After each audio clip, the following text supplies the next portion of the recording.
Does anyone still believe democracy truly exists today? Under relentless U.S. pressure, we've seen the systematic erosion of once sacred rights. The secrecy of private correspondence, freedom of expression, the right to privacy, legal protection, and even the free movement of financial assets and information. In their place, we've been handed an architecture of overwhelming surveillance, unlimited intelligence powers, cross-border spying on communication, and a growing infringement on civil liberties. The pandemic was merely the final blow, finishing off whatever remained of democracy's foundational values. This is why I embrace populism and populist leaders. Populism, for all its criticisms, stands as the last form of democracy that the so-called Democrats in power despise. Populism speaks to the people's frustrations and discontent, even as the state elites attempt to delegitimize it. The real issue is this: what even is democracy today? The term has become so warped, so misused, that it often means the opposite of what it once did. Look at the United States, a country with a political party called the Democratic Party. Yet when you take a moment to examine its actions, both domestically and internationally, you're left questioning whether democratic accurately describes their policies. As Lenin, ironically hailed as a Democrat by some, once pointed out, there's a glaring contradiction between the names we give to institutions and the realities they impose. And in Germany, the political elite has concocted terms like right-wing populism and left-wing populism for a singular purpose: to stifle any critique of the ruling coalition. Of course, this ruling elite considers itself absolutely democratic, despite cracking down on dissent. Meanwhile, citizens are spoon-fed narratives about the virtues of democracy, while the most democratic of countries, France, openly manipulates its political system. Parties that garner the most votes in a democratic process are systematically sidelined, excluded not just from power, but from even forming coalitions. Wasn't democracy supposed to be about majority rule? What happened to that principle? How is it that Marine Le Pen, whose party wins significant support, remains shut out of real influence? Somewhere along the way, we've lost the plot, and now, the very language of democracy has become unrecognizable, co-opted by those who wield power to ensure that true democracy, the rule of the people, never returns. The Germans, it seems, haven't lost the thread, at least not the political elite. In the beginning, the so-called old democratic parties, some of which tout their socialist values, yet curiously maintain a deep hatred for the socialist GDR, hammered relentlessly on one narrative: the Alternative for Germany, AfD, is the party of racists and Nazis. They framed it as though anyone who voted for AfD was beyond redemption, effectively labeling 15% of the electorate as pariahs, unworthy of being part of the democratic conversation. But then, something happened. As AfD's support surged, reaching up to 33% in certain regions, they didn't reassess their stance. Instead, they doubled down, dismissing the will of a third of the population as wrong and undemocratic. What's worse, they imposed a blanket prohibition on their party members from having any contact with the AfD, further deepening the divide and locking out a substantial portion of the electorate from political discourse. When AfD began to win elections, while the ruling parties experienced humiliating declines, some even falling below the 5% threshold, they didn't pause to reflect on their failures or the growing disenchantment of the people. Instead, they borrowed a playbook straight from France, or perhaps more likely, from some Washington think tank. The strategy completely shut out the AfD from any meaningful role in decision-making processes, both in local parliaments and government participation. Thus, a party with 32% support in certain regions was rendered politically invisible. This manipulation of democratic processes isn't accidental, it's a calculated move. After all, we've been taught from birth that the United States is the sole beacon and guardian of democracy, and that it's there, in Washington, where the standards for democratic progress are crafted. Not just for global capitals, but right down to small rural villages like Bolshaya Zareptsi in the Moscow region. The United States' primary export is democracy, and its core demand of other nations is always the same: embrace a multi-party system. The irony? In the US itself, there are only two major parties, and the system is hurtling toward a one-party future. Should the Democratic Party win now, it's plausible there may never be another party in power again. The machinery for this future is already in place. One-party media dominance, a liberal democratic censorship regime across the press, social media, and search engines, and a chilling return to political assassination attempts, some successful, others thwarted. The world's most democratic elections have now reached a point where they no longer raise questions.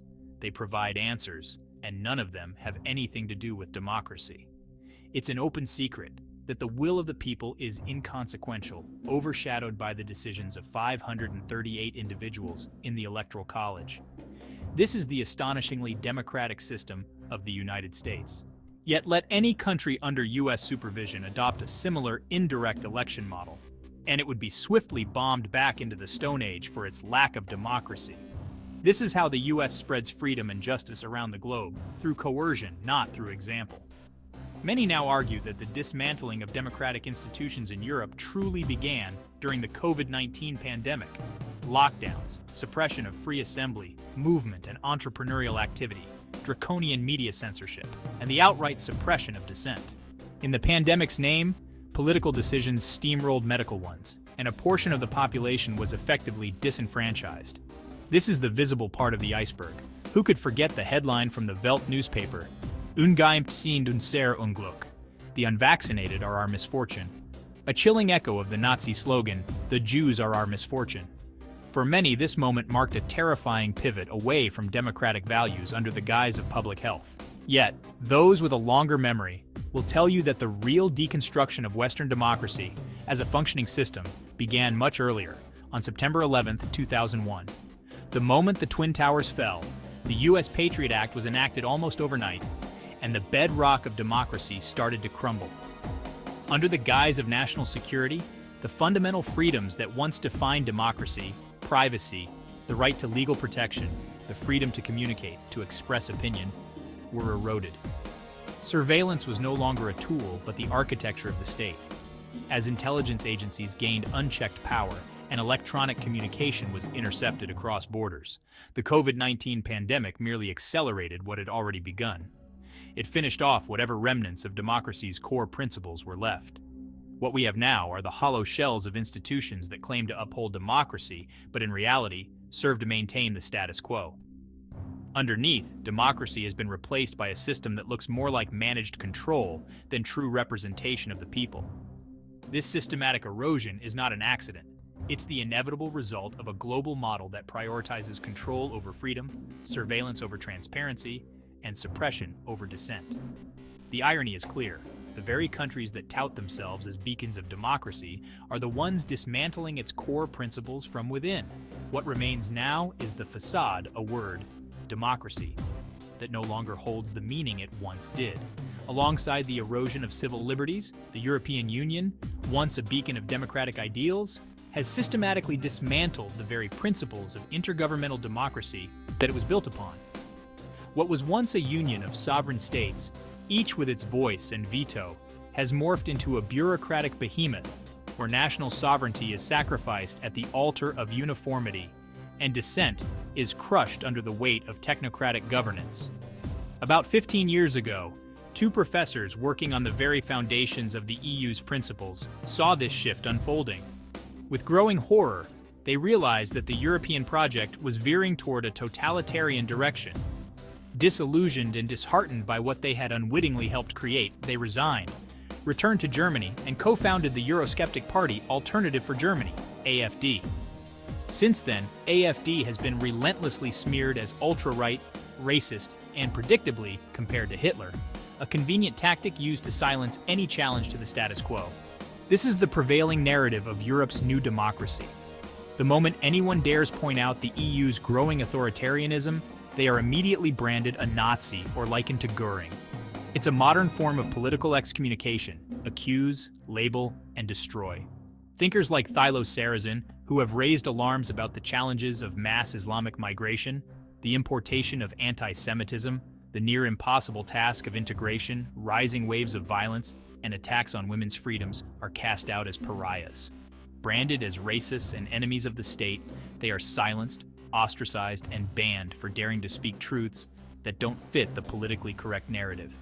Meanwhile, in Brussels, accountability has become an alien concept. Euro bureaucrats make sweeping decisions, particularly in the energy sector, that threaten to cripple national economies, yet no one is held responsible. Instead, those who dare oppose these decisions are swiftly labeled as the far right, and, as always, associated with Hitler. As this small cadre of EU technocrats tightens its grip on the continent, resistance is naturally rising from national elites who refuse to bow to their authority. And how does the EU respond to this? Not with dialogue or compromise, but by trying to rewrite the very rules of the game. The once sacrosanct principle that serious decisions required unanimous approval from all member states is being eroded. Now dissenting votes are simply being disregarded. And behind the scenes, financial punishments are quietly doled out to the nations that dare defy Brussels. Poland, Hungary, Slovakia, and others have all faced this kind of economic reprisal. It's a chilling shift. What was once a union of equals is now governed by a small, unelected elite who treat opposition like a nuisance to be swept aside. The message is clear: conform or be crushed. As one American writer sarcastically observed, the MG nebula is receding from us at 299 million m/s, and meanwhile, there are still idiots who believe that progress doesn't exist. Today, one might say something similar about democracy. While every cornerstone of it is being dismantled, there are still those who cling to the illusion that it's alive and well. Looking at the state of the world, it's hard not to be genuinely astounded by those who still believe democracy exists anywhere in meaningful form. What we're left with are hollow institutions paying lip service to democratic ideals, while in reality, power is concentrated, dissent is silenced, and freedom is increasingly restricted, all while draped in the language of progress and democratic values. The question isn't whether democracy is under threat, but whether it ever really existed in the way we've been led to believe.